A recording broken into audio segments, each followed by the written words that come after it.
سامنے رکھوں تو 2018 میں نون لیگ 24 ارب ڈالر کے اوپر ایکسپورٹس چھوڑ کے گئی تھی.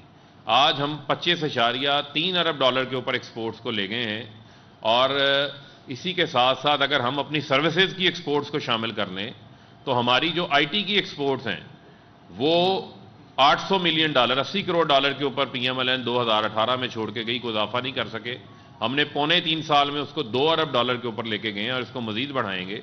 تو اگر ہم اپنی سروسز اور گڈز کی ایکسپورٹس کو شامل کریں تو 31 ارب ڈالر کے اوپر پاکستان کی ایکسپورٹس ہیں. اور اگر اس میں ہم ترسیلات زر ڈال لیں جو اوورسیز پاکستانیوں نے اس ملک کو بھیجے ہیں, جو 90 لاکھ اوورسیز پاکستانی بیرون ملک ہیں, مشکل وقت میں انہوں نے ہمیشہ پاکستان کی مدد کی ہے. اور آپ یہ دیکھیں کہ 2016 سے 2018 تک نون لیگ کے دور حکومت میں ترسیلات زر میں اضافہ نہیں ہوا, 19 ارب ڈالر کے اوپر کھڑی رہی, کیونکہ لوگوں کو اعتماد نہیں تھا. لوگ اپنے گھر والوں کو پیسے ضرور بھیجتے تھے لیکن اضافی پیسے نہیں بھیجتے تھے, کیونکہ اگر کسی نے انویسٹمنٹ کرنی ہے, کسی کے پلاٹ پہ قبضہ ہو گیا, کسی کے ان کو اندازہ تھا کہ یہاں ڈالر آتے ہیں, وہی ڈالر حکمران ایون فیلڈ کے محلات میں اپنے بچوں کو کاروبار کرنے کے لیے بھجوا دیتے ہیں. آج 2021 کے اندر 29 ارب ڈالر سے زائد انشاءاللہ ترسیلات زر ہوں گے. یعنی آپ اندازہ کریں کہ 10 ارب ڈالر کا اضافہ ہوا. یہ وہ اعتماد ہے اوورسیز پاکستانیوں کا جس کی وزیر اعظم عمران خان صاحب ہمیشہ بات کیا کرتے تھے, کہ انہیں پتہ ہے کہ یہ وہ وزیر اعظم ہے جو اپنا فلیٹ بیچ کے بینکنگ چینل سے پیسہ پاکستان لے کر آیا ہے. تو لہذا لوگ پیسہ بھی پاکستان میں بافر بھیج رہے ہیں. اور آج 60 ارب ڈالر ریکارڈ پاکستان کی تاریخ کے اندر جو ہے وہ پاکستان میں آئے ہیں ایکسپورٹس اور ترسیلات زر کی شکل کے اندر. ایسا کبھی پہلے نہیں ہوا. اور وزیر اعظم عمران خان صاحب نے کووڈ کے دوران, ہمیں بڑا پریشر تھا لاک ڈاؤن لگا دیں, اپوزیشن کی جماعتیں بلا سوچے سمجھے, غریب کا سوچے سمجھے بغیر یہ بات کرتی تھی. آج ہم کامیاب پاکستان پروگرام کے تحت پاکستان کے وہ 60 لاکھ خاندان جن کا پہلی بار کسی نے سوچا ہے, جو ہم یہی کہتے تھے جی غربت بڑھتی جا رہی ہے, غربت بڑھتی جا رہی ہے, غریب مر گیا ہے, لیکن اس کو غربت سے باہر نکالنے کا ایک منصوبہ بھی سامنے لے کر آنا تھا. آج وزیر اعظم عمران خان صاحب نے خاص ہدایات دی جس پہ یہ پروگرام بنایا گیا.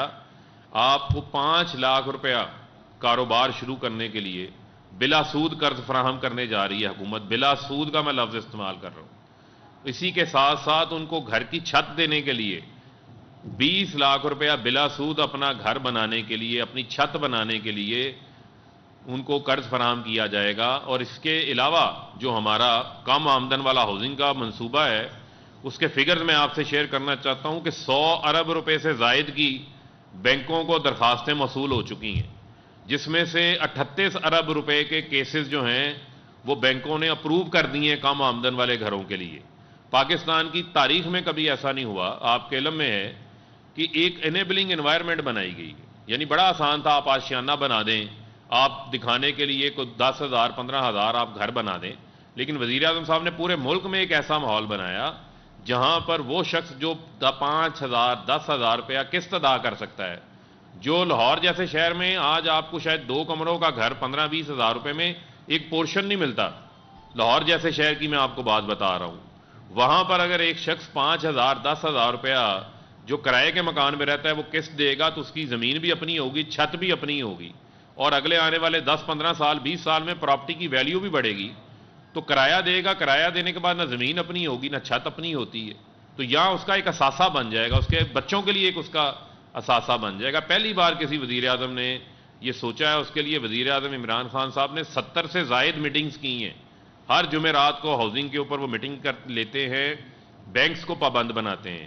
سب سے زیادہ جو کنسٹرکشن سیکٹر جو چلا ہے, جس سے 120 الائیڈ انڈسٹریز ہماری چلتی ہیں, آپ یہ دیکھیں کہ سیمنٹس کی سیلز, سٹیل کی سیلز, بلڈنگ میٹیریل کے حوالے سے آپ دیکھیں کہ کام چلا ہے. اس کی وجہ یہ ہے بنیادی طور کے اوپر کہ ہم ویلتھ کریشن کے اوپر فوکس ہے ہمارا. جو ہم نئے شہر آباد کرنے کی بات کر رہے ہیں, جو ہم بات کرتے ہیں کہ نئے شہر بنے, اس کی بنیادی ریزن یہ ہے کہ ہماری آبادی بے ہنگم پھیل رہی ہے. یہاں پر لوگوں کو ہم نے لیونگ دینی ہے, سانس لینے کے لیے گرین ایریاز کی ضرورت ہے. ہم سارا شہر پتھر کا شہر نہیں بنا سکتے. یہاں سیوریج کے مسائل ہیں, یہاں لوگوں کے جو بہت سارے ایسے مسائل ہیں جو روزمرہ کی بنیاد کے اوپر لوگوں کو سامنا کرنا پڑتا ہے. تو ہم نے پلانڈ سٹیز کی طرف جو ہے وہ جانا ہے. جس کی وجہ سے فوکس ہے حکومت کا یہ روڈا ریور راوی کے اوپر سینٹرل بزنس ڈسٹرکٹس بنا رہے ہیں. اسی طریقے سے جو ہے وہ بنڈل آئلینڈ لینڈ کراچی کے ساتھ اس کے اوپر فوکس ہے. نالا لئی کے اوپر جو ہے وہ پرپوز کر رہے ہیں ایک سینٹرل بزنس ڈسٹرکٹ, اس کے اوپر پرائم منسٹر صاحب کا فوکس ہے. اسی کے ساتھ ساتھ جو ہیلتھ کارڈ ہے, یہ پھر میں آپ کو کہوں گا کہ آج آپ کا جو سرکاری ہسپتالوں کے اوپر ایک برڈن ہے کہ وہاں پر تنخواہوں کے اندر نان ڈیولپمنٹ کے اوپر اتنا پیسہ چلا جاتا ہے کسی بھی حکومت کے بجٹ کا. اگر آپ ہیلتھ کارڈ دے دیں جس میں پنجاب کی تمام آبادی جو ہے وہ انشورڈ ہونے جا رہی ہے ہیلتھ کے حوالے سے, 10 لاکھ روپے تک کا آپ اپنا علاج سالانہ آپ کروا سکتے ہیں, اور اس سے فائدہ یہ ہوگا کہ خیبر پختونخوا کے اندر سب کو مل چکا ہے. 2 لاکھ لوگ جو ہے اس سے مستفید ہو چکے ہیں, اور اربوں روپے سے زائد کے جو کلیمز ہیں وہ وہاں ان کو ملے ہیں. تو آپ یہ دیکھیں گے کہ پرائیویٹ سیکٹر ہمارا اس سے بہتر ہوگا. لوگ اپنی مرضی کے اچھے ڈاکٹر سے جا کر اس کا علاج کروا سکیں گے. تو یہ ایک ایسا انقلابی سٹیپ ہے جس سے میں سمجھتا ہوں کہ پاکستان کے اندر جو عام عوام کو ریلیف ملنے کے حوالے سے معاملات ہے اس کے اندر بہتری آئے گی. اور اسی کے ساتھ ساتھ جو ہمارا پرائم منسٹر صاحب کا ایک اور منصوبہ ہے وہ لے کر آئے ہیں, ہم نیشنل ایگریکلچر ٹرانسفارمیشن پلان لے کر آئے ہیں کہ پاکستان کی تاریخ میں ڈی ویلیو ہوتا ہے اس کا اثر عام آدمی کے اوپر آتا ہے. اب عالمی سطح کے اوپر اس وقت مہنگائی پچھلے 10 سالہ ریکارڈ توڑ گئی ہے. آپ امریکہ میں اٹھا کے دیکھ لیں, برطانیہ میں آپ اٹھا کے دیکھ لیں, اس کی وجہ کووڈ ہے, اس کی وجہ جو ہماری مین ایسی کراپس ہیں جن کی شارٹیج ہے. انڈونیشیا ملیشیا سے ہم تیل امپورٹ کرتے ہیں, وہاں پر پروڈکشن کووڈ کی وجہ سے کم ہے, جس کی وجہ سے خوردنی تیل کی قیمتوں کے اندر دنیا میں 124% اضافہ ہوا ہے. اور ہم نے کوشش کی کہ پاکستان کے اندر ان امپورٹڈ آئٹمز کا جو ہمارے لیے ضروری بھی ہیں, ہمارا کھانا اس کے بغیر نہیں پکتا یہاں پر, اس کا کم سے کم اضافہ یہاں پہ کیا جائے. تو جو ہم نیشنل ایگریکلچر ٹرانسفارمیشن پلان ہے وہ زراعت سے خوراک تک ہے. جس طرح ہم قومی سلامتی کے لیے ڈیفنس کی ضرورت ہے, دفاع کی ضرورت ہے, اسی طریقے سے قومی سلامتی کے لیے فوڈ سیکورٹی کی بھی اتنی ضرورت ہے, اتنی امپورٹنس ہے کہ ہماری آبادی 2.5% سے بڑھ رہی ہے اور ہم پیداوار کو نہیں بڑھا رہے. تو یہاں پر ہم نے اپنی پیداوار کو بڑھانے پہ فوکس ہے. پہلی بار ہے کہ کوئی حکومت نے کسانوں کو اون کیا ہے. کسان آج وزیر اعظم ہاؤس جا رہا ہے, وہ وزیر اعظم کو جا کر اپنے مسائل کے بارے میں ڈائریکٹلی آگاہ کر رہا ہے. پہلی بار ہے کہ گنے کے کسان کو مل والے نے گھر سے جا کے گنا اس کا اٹھایا ہے. 100 ارب روپیہ اس کو جو ہے وہ اضافی ملا ہے. ورنہ گنے کا کسان آپ دیکھتے تھے کہ وہ پیسے لینے کے لیے احتجاج کیا کرتا تھا, مل والا اسے بلیک میل کرتا تھا, اس کا گنا کھیت کے اندر کھڑا رہتا تھا اور وہ سکڑ جاتا تھا, وزن کم ہو جاتا تھا. لیکن ہم نے میک شور کیا کہ گنا جو ہے ملے جو ہیں وہ 1 نومبر سے چلیں. اسی طریقے سے 500 ارب روپیہ اضافی کسان کی جیب میں گیا گندم کی صورت میں, ٹوٹل 1100 ارب گیا. ہماری 70% آبادی رورل اکانومی ہے.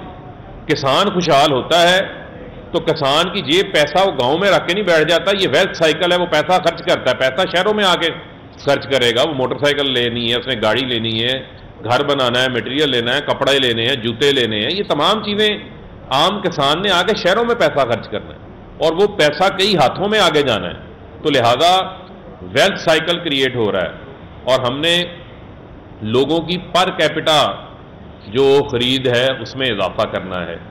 اور ہم یہاں جو دالیں آسٹریلیا سے امپورٹ کر رہے تھے, ہم نے ایریاز آئیڈینٹیفائی کرنی ہیں, وہ انشاءاللہ آئندہ آنے والے سالوں میں ان کی پیداوار پاکستان کے اندر ہو. زیتون ایسا میں سمجھتا ہوں کہ لائف کے لیے بھی, ہر انسان کے لیے ہیلدی جو ہے وہ تیل ہے. پاکستان کے اندر اتنا بڑا سکوپ ہے, ان ٹیپڈ سکوپ تھا, اس کو آئیڈینٹیفائی نہیں کیا گیا. اس کے لیے 1 ارب روپیہ اس بجٹ میں وفاقی حکومت نے رکھا ہے, جس میں یہ ہمارا پوٹھوہار کا علاقہ, ہمارا یہ خیبر پختونخوا کے اندر یہ مومند کا علاقہ, بلوچستان کے اندر, اور بہترین زیتون ہے. دنیا میں زیتون کے فروٹ سے 15% تیل نکلتا ہے, پاکستان میں 21% ہے. اس کے اوپر فوکس ہے, اس کو ہم آگے بڑھانے جا رہے ہیں. یہ ہمارا جو سندھ کے اندر ہماری جتنا یہ کوسٹل کا ایریا ہے, اس کے اندر ہمارے پاس پام ٹریز لگانے کی گنجائش موجود ہے, اس کے اوپر ہم فوکس کر رہے ہیں.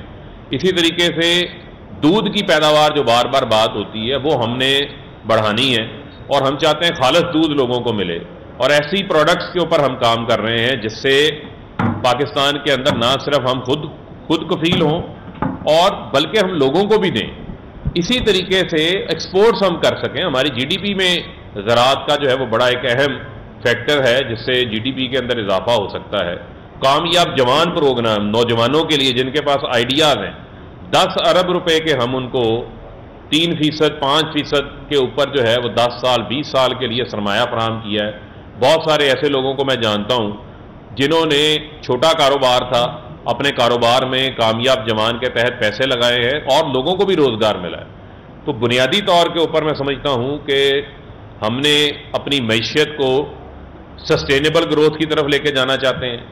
ہم اس معیشت سے ہم نے ہمیشہ کے لیے جان چھڑوا لی ہے، جس معیشت کا بیج جو ہے وہ اسحاق ڈار بو کر شاید خاقان عباسی کے جہاز سے ملک سے فرار ہو گئے تھے، کیونکہ ان کی معیشت یہ تھی کہ شریف خاندان کی دولت کے اندر اضافہ ہو، ان کی معیشت یہ تھی کہ شریف خاندان کی جی ڈی پی کے اندر اضافہ ہو، ان کی معیشت میں غریب کی بہتری کے لیے کچھ بھی نہیں تھا۔ اور جن لوگوں نے یہ قومی مجرم ہے، جن لوگوں نے ڈیمز نہیں بنائے اس ملک کے اندر، ہمیں بجلی نہیں چاہیے، اس قوم کو سستی بجلی چاہیے۔ سستی بجلی صرف ممکن ہے آپ حاصل کر سکتے ہیں جو ہمارے پاس اللہ نے وسائل دیے ہیں، ریسورسز دیے ہیں، وہ ڈیمز بنا کے دیے ہیں۔ آج وزیر اعظم عمران خان صاحب نے مومن ڈیم پہ کام شروع کروایا، 1.5 سال میں 800 میگا واٹ کا منصوبے کے اوپر 35% کام مکمل ہو گیا۔ میں خود دیکھ کر آیا ہوں، آپ کے بہت سارے صحافی بھائی وہاں پر گئے۔ داسو ڈیم 4200 میگا واٹ کا منصوبہ، اس کے اوپر وزیر اعظم صاحب ابھی پچھلے ہفتے ہو کر آئے۔ دیا میر بھاشا ڈیم 4500 میگا واٹ، یعنی کہ کہتے تھے فنڈ کہاں سے آئیں گے، اس حکومت نے بجٹ میں ڈیمز کی تعمیر کے لیے بھی پیسے رکھے ہیں۔ پہلی پاکستان کے اندر $500 ملین کی گرین انویسٹمنٹ جو ہے وہ وابڈا کو ملی ہے، جو کہ سوورن گارنٹی کے بغیر ہے۔ سوورن گارنٹی نہیں دینی پڑی آپ کو، کیونکہ وابڈا کی اپنی کارکردگی وہ دیکھ رہے ہیں، ڈیمز بن رہے ہیں، اس کے اوپر پیسہ وہ لگا رہے ہیں، سستی بجلی آئے گی۔ ہمارے پاس پاکستان کے اندر 13 ملین ایکڑ فٹ پانی کے ریزروائرز میں اضافہ ہوگا۔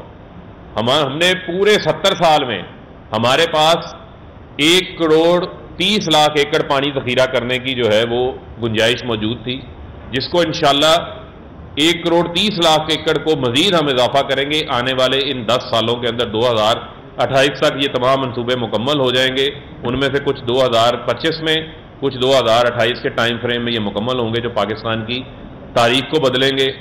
اور ہم انشاءاللہ یہ چاہتے ہیں کہ اب اپوزیشن جو ہے یہ بچگانہ سیاست سے باہر آئے اور ملک کے اندر آ کر حقیقی معنوں میں سنجیدہ پارلیمنٹ میں کردار ادا کریں۔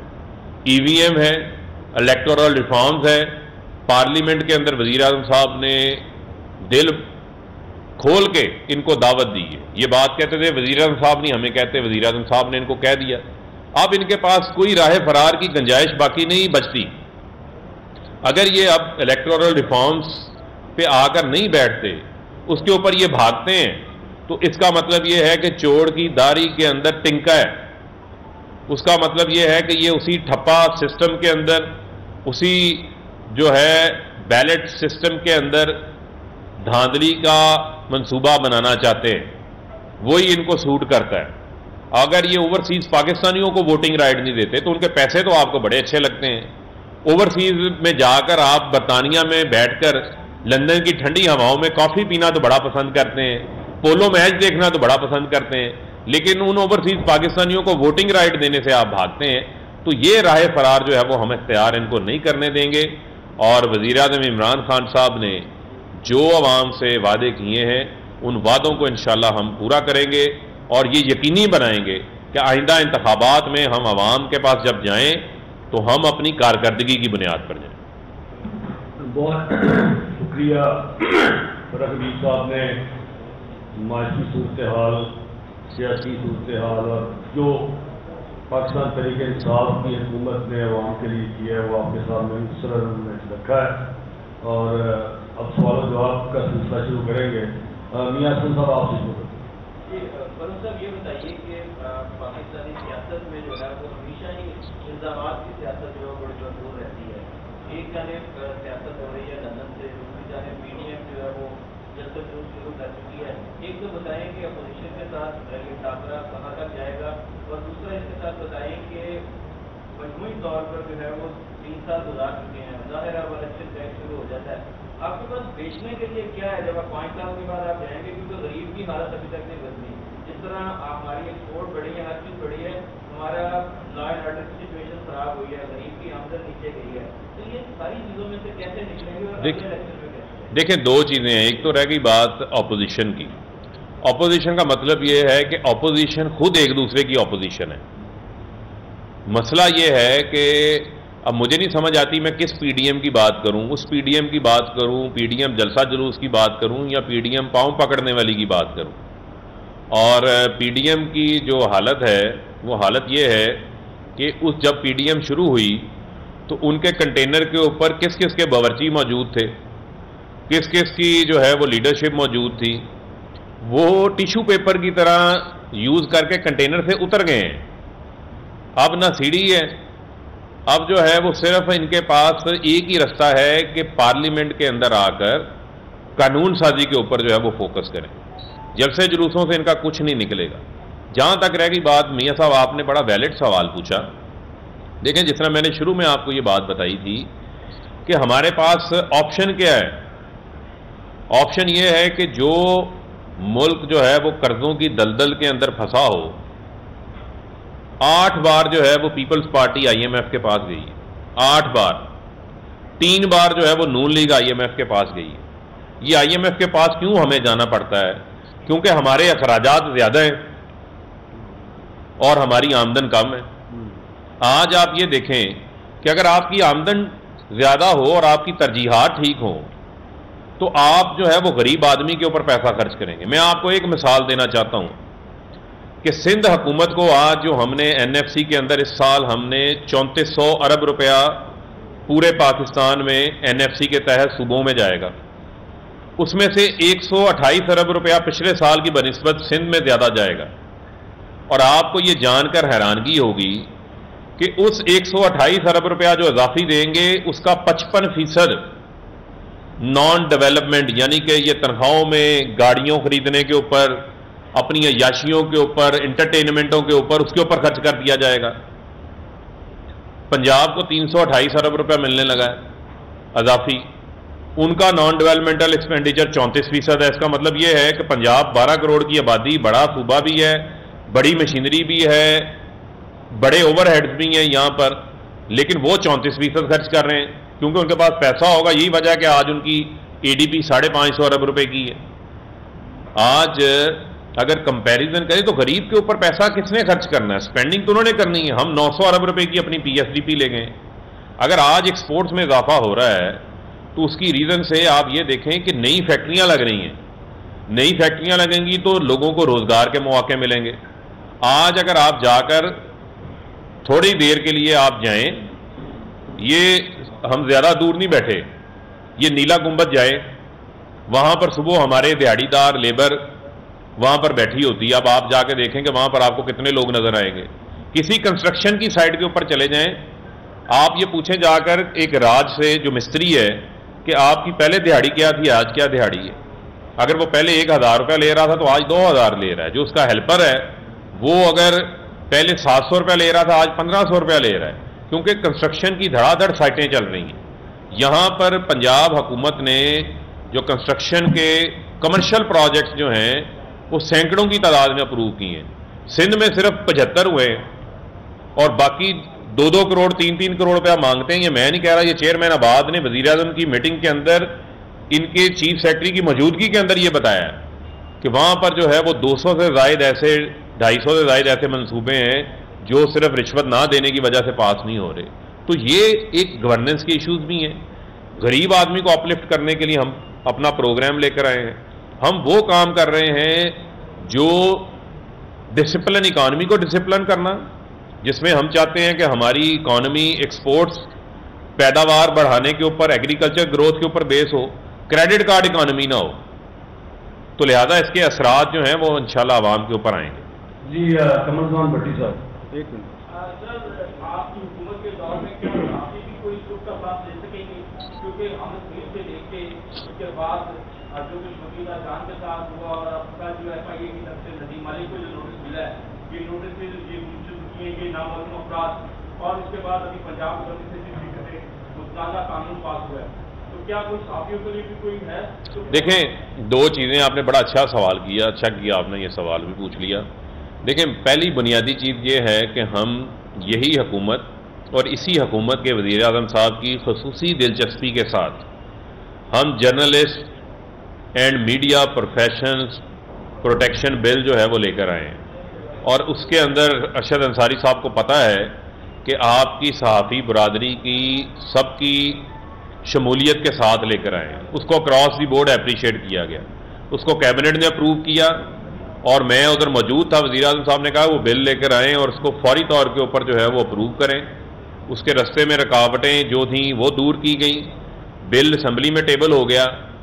اب کیا جلدی ہے بلاول کو امریکہ جانے کی؟ نہ جائیں، پہلے وہ ہیومن رائٹس کی کمیٹی میں وہ بل پڑا ہوا ہے، اس بل کو وہاں سے چیئر کریں، پاس کریں، تاکہ ہم آئندہ آنے والی اسمبلی کے اندر اس کو ٹیبل کریں، تاکہ آپ کی صحافی برادری کا ایک اپنا کمیشن ہو.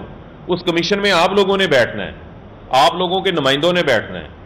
اب وہ یعنی آپ کے لیے اس کی افادیت یہ ہے کہ اس میں اب آپ کا کوئی معاملہ ہوتا ہے، آپ کو جو ہمارے دیگر جو عام قوانین ہیں جس طرح باقی عوام لگی ہوئی ہے اسی لسٹ کے اندر آپ بھی اسی لسٹ کے اندر لگ جاتے ہیں، کوئی اس میں افادیت نہیں ہوتی. آپ کے ریپرزنٹیٹیوز، آپ کی باڈیز آپ کے لیے آواز ضرور اٹھاتی ہیں، کوشش بھی کرتے ہیں کہ آپ کے مسائل حل ہوں، ہمارے تک بھی پہنچتے ہیں، ہم بھی کوشش کرتے ہیں حل ہوں، لیکن ہم نے اس کا ایک لیجسلیشن کر کے ایک سسٹم بنا دیا. جہاں تک رہ گئی بات آپ نے کچھ صحافی دوستوں کے نام لیے، ہم یہ چاہتے ہیں کہ تمام دوست جو ہیں صحافی بھی اس چیز کو سمجھیں، اور جہاں کہیں کسی کے بارے میں بات کی گئی وہ بھی سمجھیں، اور ہم ایک دوسرے کو کو ایگزسٹنس کی سپیس دیں، ہم سب کے لیے سپیس دیں، اور ایک دوسرے کی جو ہے وہ رائے کا بھی احترام کریں. لیکن جو رائے بھی ہے وہ بھی ایک ایسے پیرائے کے اندر ہو جس کے اندر میں سمجھتا ہوں کہ کسی فریق کی بھی جو ہے وہ دل آزاری نہ ہو.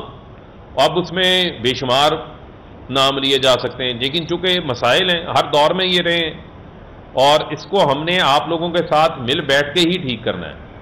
آگے ہم پاکستان میڈیا ڈیولپمنٹ اتھارٹی کے اوپر کام کر رہے ہیں، انگیجمنٹس کر رہے ہیں، تمام آپ کی باڈیز کے ساتھ انگیجمنٹس کر رہے ہیں. آپ یہ دیکھیں کہ صرف پرنٹ میڈیا کے ہمارے جو صحافی ہیں ان کے لیے ایک فورم ہے آئی ٹی این ای کا. آپ کو بتاؤں 10,500 درخواستیں گئیں، اس میں 10,500 درخواستوں میں صرف 785 کا فیصلہ ہوا. بجٹ کتنا ہے؟ 5 کروڑ روپیہ. پریس کونسل ہے، اس کا بجٹ کتنا ہے؟ 4 کروڑ روپیہ. نہ ان کے پاس کوئی جوڈیشل پاور دیں، نہ ان کے پاس فیصلہ امپلیمنٹ کروانے کی پاور دیں. جو ہمارا الیکٹرانک میڈیا کا صحافی ہے، آپ کے پاس تو لیاقت انصاری صاحب کو فورم نہیں ہے کہ آپ جائیں جا کر تو وہاں پیش کریں. زاہد چودھری صاحب، آپ کے پاس کوئی فورم نہیں ہے. جو الیکٹرانک میڈیا سے وابستہ ہیں وہ لوگ جو جا کر اپنا پیش کریں اپنا مقدمہ وہاں پر. تو ہم میڈیا کونسل کا کنسیپٹ لے کر آ رہے ہیں اس میں، جس میں ہم آپ کو کور دیں گے پرنٹ میڈیا، الیکٹرانک میڈیا، اور ایک امبریلا آرگنائزیشن بنانا چاہتے ہیں. اس میں بھی ہم آپ کے ساتھ مشاورت اپنی جاری کیے ہوئے ہیں، جس میں ہم نے پی ایف یو جو ہماری جتنی تنظیمیں ہیں ان کو ہم آن بورڈ کر رہے ہیں، سی پی این ای کو، اے پی این ایس کو، پی بی اے کو، اور جتنی تنظیمیں ہیں. ہم چاہتے ہیں کہ ہم مل کے ان قوانین کو بہتر کریں، جس سے ہم ڈیجیٹلائزیشن کا زمانہ آ گیا ہے. آپ یہ دیکھیں کہ آج جو ہے ایک وی لاگرز آ گئے ہیں، ہمارے جیسے ہی صحافی وی لاگ بھی بنا رہے ہیں. ان کے پاس ایک فورم ہے، وہی ان کا اخبار بن گیا، وہی ان کا ٹی وی چینل بن گیا. وہ سیلف امپلائڈ ہو گئے، انٹرپرینیورز بن گئے. وہ آپ کے علم میں ہونا چاہیے 10 ارب روپے کی ایڈورٹیزمنٹ گئی ہے، 10 ارب روپے کی ڈیجیٹل ایڈورٹیزمنٹ ایک سال میں گئی ہے. موجودہ حکومت بھی ڈیجیٹل ایڈورٹیزمنٹ پالیسی کے اوپر کام کر رہی ہے، کیونکہ ہم نے بھی ڈیجیٹل فورمز کے اوپر ویورشپ ہے، تو ہم نے بھی ڈیجیٹل ایڈورٹیزمنٹ دینی ہے. اب اس کے لیے اگر کوئی میکنزم ہی نہ ہو، کوئی فریم ورک ہی نہ ہو. آپ دیکھیں الیکٹرانک میڈیا چینلز کے لیے فریم ورک ہے، وہ ٹیکسیشن کے اندر بھی آتے ہیں. لیکن جو ڈیجیٹل فورمز ہیں وہ کوئی ٹیکسیشن کے اندر نہیں ہے. تو بے شمار ایسے چیلنجز بدل گئے ہیں. اب اس میں ہمارے پاس ایک ادارہ موشن پکچرز کے نام سے قانون موجود ہے 1977 یا 1979 کا. اس میں یہ لکھا گیا ہے کہ کوئی اگر مووی بنے گی تو وہ صرف سینما میں دکھائی جائے گی. اب مجھے بتائیں کہ آج کیا موویز، آج جو دور بدل گیا، آج نیٹ فلکس کا زمانہ آ گیا، آج کوئی مووی اگر کوئی دیکھتا بھی ہے بیٹھ کے وہ انٹرنیٹ کے اوپر دیکھ لیتا، سینما پہ کون جا رہا ہے؟ تو قانون کو بہتر کرنے کی بہت ساری جگہوں کے اوپر ضرورت ہے. تو ہم چاہتے ہیں کہ آپ ہماری بات سنیں، ہم آپ کی بات سنیں، اور ہم مل کے ایک مشترکہ جو ہے وہ حل کی طرف پہنچے، کیونکہ ہم دونوں، میں نے جیسے پہلے بات کی کہ ہماری کو ایگزسٹنس ہی جو ہے سارے معاملے کو آگے بہتری کی طرف لے کے جائے. ایک منٹ ہاں جو انہوں نے ایک اور بات کی، جو ادھر پریویلیج ایکٹ جو ہے وہ پاس ہوا، اس حوالے سے گورنر صاحب نے بھی آپ کے صحافی بھائی ان کو ملے، جیسے اب ہمیں پتہ چلا تو ہم نے بھی اس کے اوپر انکوائر کیا، تو وہ پرائیویٹ ممبر بل کے طور کے اوپر جو ہے وہ سامنے آیا، اور اس کے اوپر آج میری صبح بھی ان سے بات ہوئی ہے. تو اس میں جو شکیں ایسی جو کہ متنازع ہیں، جن کے اوپر آپ کو اعتراض ہے، وہ شکیں جو ہیں وہ واپس لی جائیں گی. کوئی کسی قسم کا جو ہے وہ ایسا قانون جو ہے وہ قدغن کی شکل کے اندر آپ کے اوپر نافذ نہیں کیا جائے. جی محسن،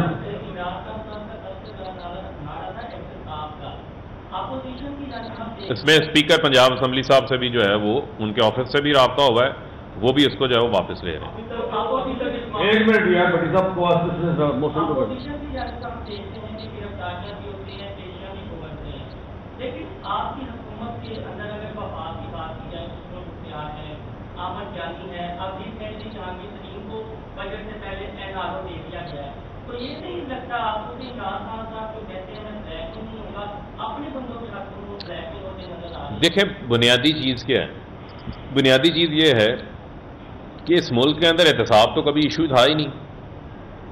مجھے آپ یہ بتائیں کہ کیا یہاں پر تو یہ ہوتا تھا کہ جو چھوٹا شہزادہ ہے اس نے بیان دیا، اس نے کہا بچوں کرپشن ہوتی ہے، یہ تو ہوتی ہے.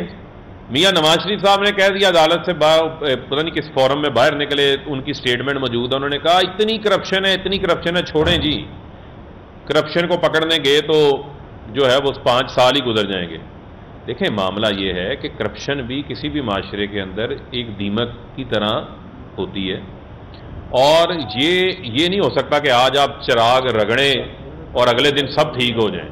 جب کوئی چیز معاشرے کے اندر سرایت کی ہو، یہاں پر جس کا داؤ لگتا ہے، جتنی کیپیسٹی پہ لگتا ہے، وہ اپنا ہاتھ صاف کرنے کی کوشش کرتا ہے. اس کو کون پکڑے گا؟ اس کو سسٹم پکڑے گا، سسٹم پکڑے گا. آج اس چیز کو ریلیونٹ کس نے بنایا؟ عمران خان صاحب نے بنایا. ورنہ جتنے یہاں پر لانگ مارچز ہوتے ہیں، جتنی یہاں پر بلیک میلنگ ہوتی ہے، تو یہاں پر تو مشرف جیسا بندہ جو باوردی تھا، اور اس سے بھی انہوں نے NRO لے کے نکل گئے تھے.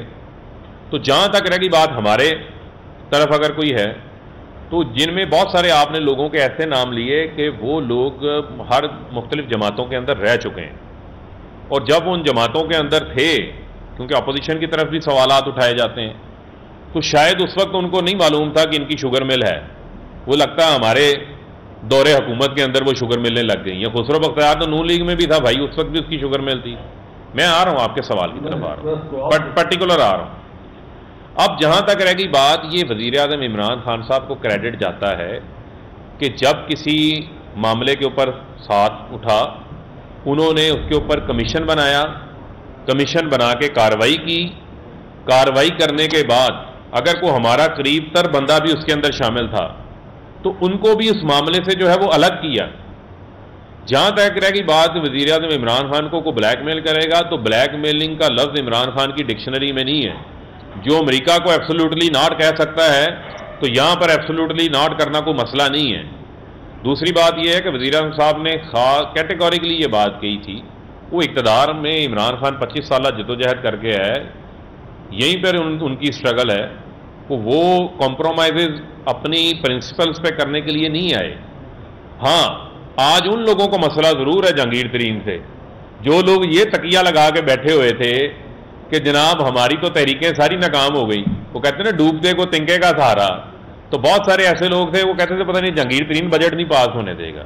تو یہ ان کو پتہ ہونا چاہیے کہ بجٹ میں ڈیفیکشن کلاز ہے بھائی. جو لوگ وہاں پر ہیں، جو بجٹ پر آ کر منی بل پہ ووٹ نہیں دے گا وہ فارغ ہو جائے گا. تو کوئی بندہ یہاں پر مجھے آپ یہ بتائیں یہاں پر تو کیپٹن صفدر کا سگا بھائی اسمبلی چھوڑنے کو تیار نہیں تھا، جو کہ مریم صفدر کے گھر کے لوگ تھے، جنہوں نے کہا تھا جاؤ استعفے منہ پہ مار کے آؤ. انہوں نے استعفے تو منہ پہ نہیں مارے، لیکن مریم کے منہ پہ انہوں نے جواب ضرور دے دیا کہ ہم نے استعفا نہیں دینا، تو استعفے واپس ہو گئے تھے. تو یہ صرف پریشر ٹیکٹکس ہوتے ہیں، کوئی ایسا اس میں معاملہ نہیں ہوتا. صاحب یہ بتائیے گا کہ وزیر اعظم عمران خان کا ویژن تھا کہ اختیارات جو ہیں وہ نچلی سطح پر منتقل کیے گئے، بلدیاتی انتخابات کا وہ بار بار کہتے تھے، لیکن پنجاب میں بھی بلدیاتی انتخابات اور اکثر جگہ پہ نہیں ہو رہے. اس حوالے سے کیا پالیسی آپ؟ دیکھیں یہ تو ہماری ایک آئینی ریکوائرمنٹ بھی ہے، اور آپ کا بڑا ویلڈ کوشچن ہے کہ جو ہماری شہری حکومتیں ہیں ان کو قائم کر کے گورننس کا بہترین نظام اسی طریقے سے چلایا جا سکتا ہے. جہاں تک رہ گئی بات، ہمارے لیے بڑا آسان تھا کہ ہم وہی ٹوتھ لیس سسٹم لا کے چلا دیں، لیکن اس سسٹم کو جو ہے وہ بہتر کیا گیا، ایک بہترین افیکٹو قانون جو ہے وہ لے کر آئے اس حوالے سے. اور بہت ساری اس حوالے سے پٹیشنز جو ہیں لاہور ہائی کورٹ میں، دیگر عدالتوں میں، جس کی وجہ سے ڈیلے ہوا، لیکن ہماری آج بھی کمٹمنٹ ہے اور انشاءاللہ ہماری کوشش ہے کہ ہم اس کو جلد سے جلد اپنے لوکل گورنمنٹس کو جو ہے وہ بحال کریں، اور ان کے ذریعے جو ہے وہ گورننس کا جو نظام ہے لوکلی سطح کے اوپر اس کو ٹھیک کر کے آگے لے کے چل سکیں. لیاقت انصاری صاحب، صاحب یہ بتائیے گا کہ مسلم امور میں چھٹے دار رہنے کی بدلتی رہتی ہے. آج کل شہباز شریف کو حکومت کے خلاف کھیلے ہیں، نیت کی خاموشی ہے، کیا کہیں گے اس پر کہ مسلم امور کی جو سیاست ہے وہ بھی کئی دفعہ کوئی معاملہ کرنے کی نظر ہوتی ہے؟ تو آپ کو کوئی لگ رہا ہے کہ شہباز شریف صاحب جو ہیں وہ 12ویں کھلاڑی بنے ہوئے ہیں؟ مسئلہ تو یہ ہے کہ معاملہ نواز شریف کا ہے، مسئلہ جو ہے وہ نواز شریف کا ہے. جہاں پر نواز شریف آ جاتے ہیں وہاں پر شہباز شریف بھی ارریلیونٹ ہیں، اور وہ طوطے کی جو ہے وہ کہتے ہیں نا جان طوطے کے اندر ہوتی ہے، تو وہ جن کی جان جو ہے وہ طوطے کے اندر ہوتی ہے. تو مسئلہ یہ ہے کہ وہاں بھی ایشو یہ ہے کہ جنہوں نے پاؤں پکڑنے ہیں، دوسری جانب جو ہے وہ بھتیجی نے مزاحمت کرنی ہے. تو چچا بھتیجی کی جب تک سیٹلمنٹ نہیں ہوگی تو کسی 12ویں کھلاڑی کی جو ہے وہ دال نہیں گلنی. جی ذیشان بتائیے گا کہ جس طریقے سے پرائم منسٹر نے ایبسولوٹلی ناٹ کہہ کے امریکہ کو جواب دیا ہے، افغانستان میں اسی تیزی سے طالبان اپنے قدم جما رہے ہیں اور پیش قدمی کر رہے ہیں. حکومت نے اس حوالے سے کیا حکمت عملی اپنائی ہے کہ براہ راست ان کو ایکسیپٹ بھی نہیں کر رہے، لیکن جس طریقے سے پاکستان کے اندر کبھی سرحد پر فائرنگ ہو رہی ہے، کبھی دہشت گردی ہو رہی ہے، اور تو ڈائریکٹلی انڈیا کا نام بلا کے فیڈرل گورنمنٹ نے لے لیا، کیا سمجھتے ہیں حکومت کی کیا اسٹریٹجی ہوگی افغانستان کو لے کر؟ اب اگر اسی طرح مہاجرین کی آمد کا اگر دیکھیں بات یہ ہے کہ پاکستان پہلے 30 ملین سے زائد کئی دہائیوں سے افغان مہاجرین کو ہم نے میزبانی کی ہے، ہوسٹ کیا ہے، اور اس کے علاوہ جو اب یہ پڑائی جنگ کے اندر ہم حصہ نہیں بن سکتے. ہم یہ امریکہ وہی کام کر رہا ہے جو پہلے وہ انہوں نے کیا کہ وہ ہیسٹ کے اندر انخلا کر رہے ہیں، اور جو پولیٹیکل سیٹلمنٹ نہیں ہوئی. پاکستان نے کوشش کی، جب وزیر اعظم عمران خان صاحب نے کہا تھا کہ ان کے دفاتر کھول کے دو تاکہ پتہ چلے مذاکرات کس سے کرنے ہیں، تو اس وقت ان کو طالبان خان کہہ دیا گیا تھا، طالبانوں کا ہمدرد کہہ دیا گیا تھا. آج اگر آپ حقیقت دیکھیں تو کیا طالبان کو خاتمہ کر دیا امریکہ نے پکڑ کے، جب ان کی اتنی بڑی سپر پاور، اتنی بڑی ڈیفنس کی صلاحیت نہیں ختم کر سکے. آج اگر وہ وہاں پر معاملات آگے بڑھ رہے ہیں، امریکہ مذاکرات کی ٹیبل کے اوپر بھی آیا، تو پاکستان نے اس میں مثبت کردار ادا کیا، کیونکہ ہماری فیور میں ہے کہ افغانستان کے اندر سٹیبلٹی ہو، پرامن افغانستان جو ہے وہ ہماری فیور میں. اور ہم نے اس حوالے سے آپ کے علم میں ہے کہ ہم نے باڑ بھی 80% کام مکمل کر لیا اپنا، جو ڈیورنٹ لائن کے اوپر ہماری لگ رہی ہے. اور امریکہ کو ہم نے اڈوں سے دینے سے جواب منع کیا. اس کی بنیادی وجہ یہ ہے کہ ہم $150 ارب کی تو پہلے یہ نقصان کیا، 70,000 جانوں کا نقصان کیا. کیا یہاں بیٹھ کے آج پھر ہم ایک نئی جنگ شروع کر لیں جس کا ہمارے پاکستان کے اندر گلی گلی میں ہر شہر میں جو ہے وہ دھماکے ہونے شروع ہو گئے، تو وہ پھر شروع ہو جائے جو ہماری فوج پاکستان نے اپنی جانوں کا قربانی دے کر، نذرانہ پیش کر کے اس ملک کے اندر دہشت گردی کو قلعہ کما کیا، وہ آج ہم پاکستان متحمل نہیں ہو سکتا. یہی وجہ ہے کہ پوری قومی قیادت کو بھی جمع کر کے اسپیکر نیشنل اسمبلی نے قومی سلامتی کی کمیٹی کے اندر بریفنگ دی، تاکہ اس معاملے کے اوپر، یہ ریاست کی قومی سلامتی سالمیت کا معاملہ ہے، تاکہ اس کے اوپر پوری لیڈرشپ جو ہے وہ ایک سوچ ہو